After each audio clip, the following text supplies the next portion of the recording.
வேலூர் ஸ்ரீ கள்ளழகர் திருக்கோவிலில் திறக்கப்பட்ட உண்டியல் ரூபாய் 1 கோடிக்கும் அதிகமாக பக்தர்கள் காணிக்கை செலுத்தியுள்ளதாக கோவில் நிர்வாகம் தகவல் தெரிவித்துள்ளது. மதுரை மாவட்டம் மேலூர் அருகே பிரசித்தி பெற்ற ஸ்ரீ கள்ளழகர் திருக்கோவிலில் மாதாந்திர உண்டியல் திறப்பு திருக்கோவில் துணை ஆணையர் மற்றும் பொறுப்பு உதவி ஆணையர் பிரதீபா தலைமையில் திருக்கல்யாண மண்டபத்தில் நடைபெற்றது. இதில் திருக்கோவில் பணியாளர்கள் மற்றும் பக்தர்கள் கலந்து கொண்டு காணிக்கை எண்ணும் பணியில் ஈடுபட்டனர்.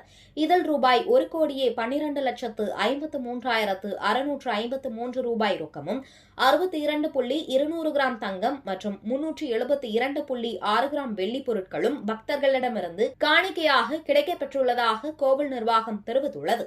மேலும் கார்த்திகை மற்றும் மார்கழி மாத பிறப்பையொட்டி சபரிமலை மற்றும் பழனி செல்லும் ஐயப்ப முருக பக்தர்களின் வருகை அதிகரித்துள்ளதால் உண்டியல்களில் காணிக்கை அதிகரித்துள்ளதாக கோவில் நிர்வாகம் தகவல் தெரிவித்துள்ளது.